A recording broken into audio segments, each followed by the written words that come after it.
حضرت معاویہ ان کو اپنے کاندھے پہ بیٹھا کے لے گئے حضور کی بارگاہ میں. حضور نے دیکھا تو کہا جنتی کے کاندھے پر جہنمی ہے.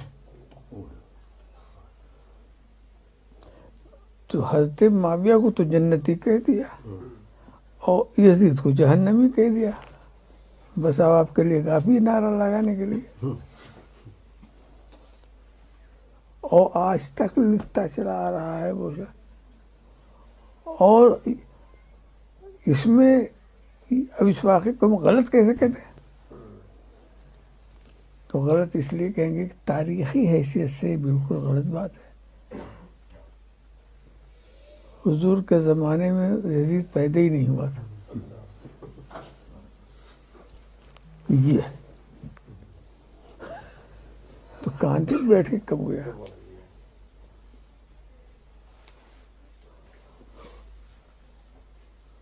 حضرت امام حسین سے بہت چھوٹا تھا عمر میں یزید.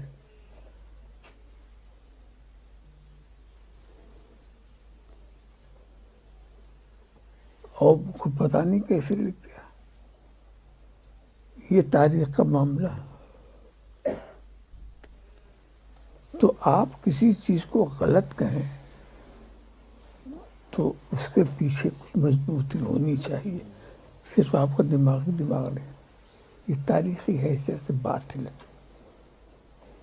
ایسے ہی ایک دوسرا بڑا مشہور واقعہ آپ لوگوں کو سب معلوم ہوگا. سب کو معلوم ہوگا.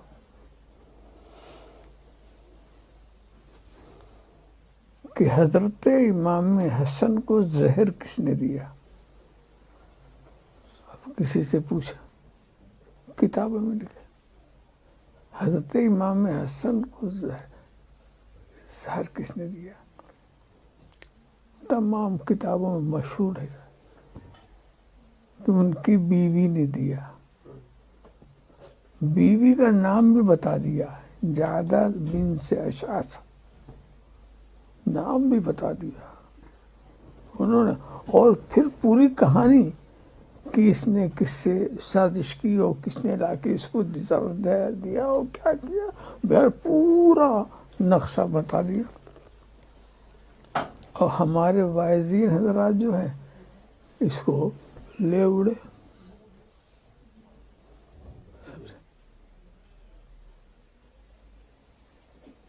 اب آپ کے سمجھنے کے بعد انتہا یہ ہے کہ ہمارے ایک محدث حضرت عبدالعزیز محدث دہلوی، انہوں نے بھی سر الشہادتین اس واقعے کو لکھا. اب بتائیے، اب عبدالعزیز محدث دہلوی کا نام سن کے تو سب چونک جا رہے حضرت نے لکھا.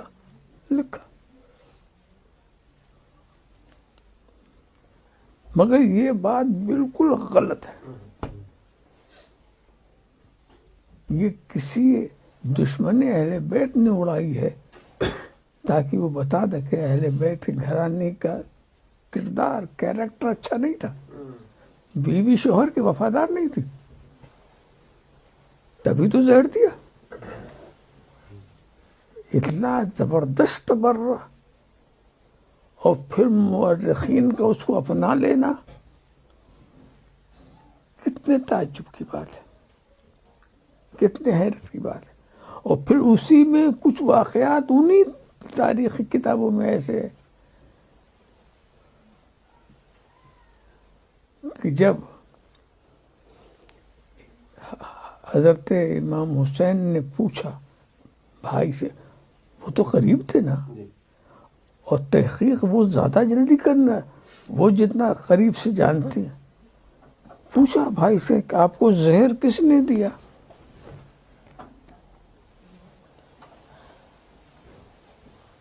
جس عورت نے گلاس سے پانی پلایا اس کا نام نہیں لیا.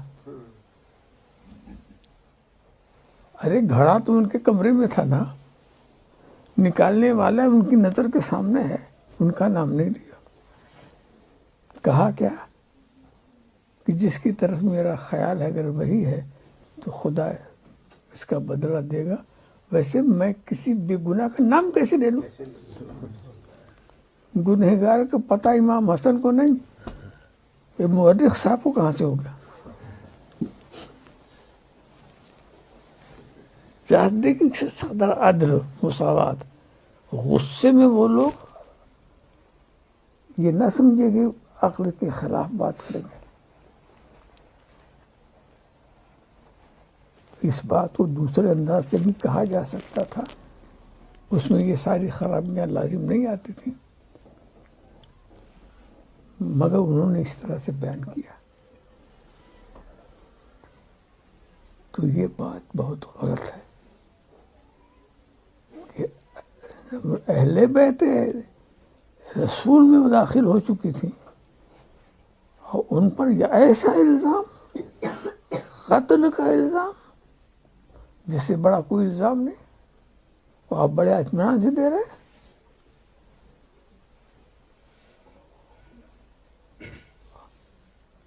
اور لطف کی بات یہ ہے، کس نے زہر دیا؟ امام حسن کہتے ہیں کہ جس نے دیا اگر میرا گمان ہے وہی ہے تو اس کو سزا ملے گی.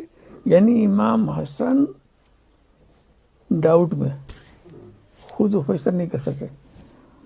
اصحاب و یاران تلاش کر رہے ہیں، وہ مل نہیں رہا. خاندان والے تلاش کر رہے ہیں، وہ مل نہیں رہا. تو صدیوں بعد یہ مورخ صاحب کو کیسے پتا چلا؟ جیسے یہ بھی ساتھ ساتھ تھے. سمجھا؟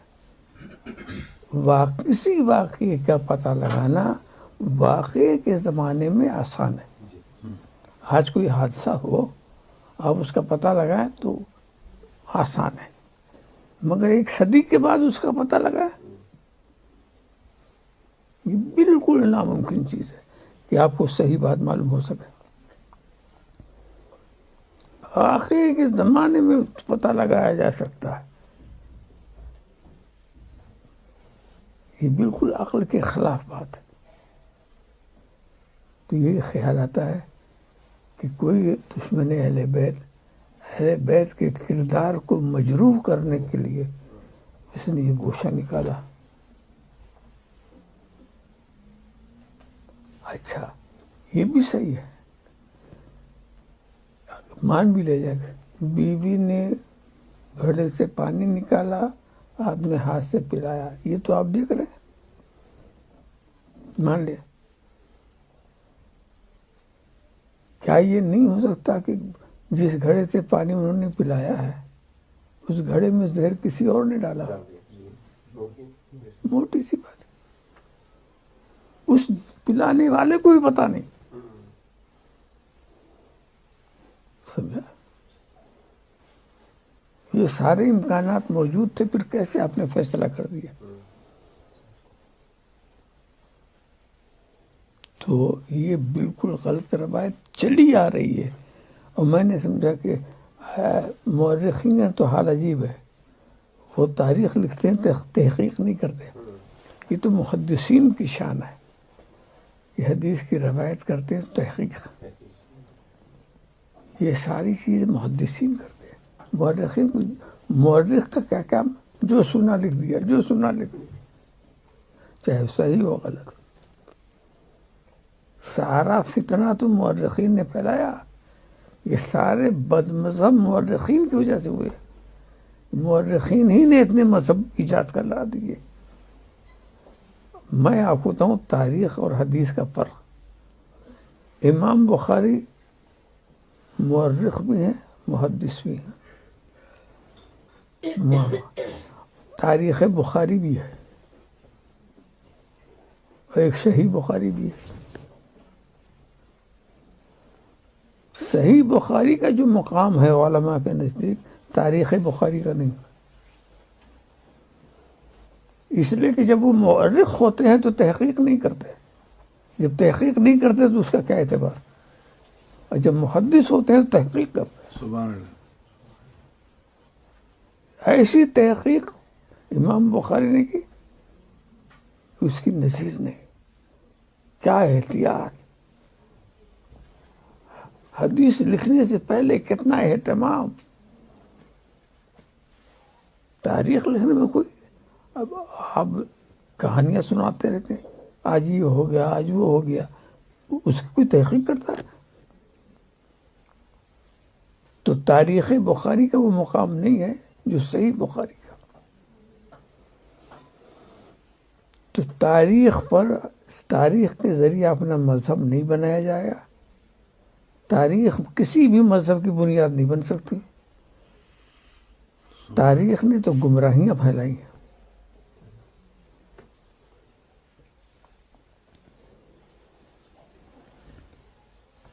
اسی لیے محدثین کا بڑا احسان ہے کہ انہوں نے حدیث کو چھان بین کر کے جہاں تک ممکن ہو سکا حشو و زوائد سے پاک کیا، اور کوشش اس بات کی کہ صحیح چیز کا نام. یہ تحقیق سب سے پہلے حضرت امام حسن کو کس نے زہر دیا، کس نے کیا کیا کیا. ہمارے عہد کے ایک محقق نے، حضرت صدر الافاضل مراد آبادی، انہوں نے پہلی یہ تحقیق کی. اس سے پہلے کسی نے نہیں کیا، اور دلیل دیا واضح طور پر کہ یہ تو ہو ہی نہیں سکتا. حضرت امام حسن سے جو زوجیت کا تعلق قائم کرتی تھیں جو خواتین، کسی لالچ میں نہیں، دولت میں نہیں، خانوادہ رسالت سے تعلق پیدا کرنے کی. تو جو اتنی دینداری کے ساتھ تعلق پیدا کرتا ہے وہ سوچ بھی نہیں سکتا کہ ہمیں زہر دینا.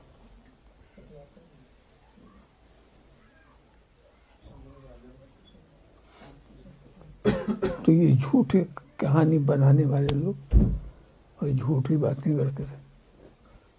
صدر الافاضل نے اس کو سوانح کربلا کے اندر بہت واضح طور پر بتایا. حالانکہ پتہ نہیں شیخ عبدالعزیز محدث دہلوی جیسے محدث کی نظر اس پر کیوں نہیں رہی، مگر کہنا پڑتا ہے کہ انسان بشر ہے اور بشر سے غلطی ہوتی.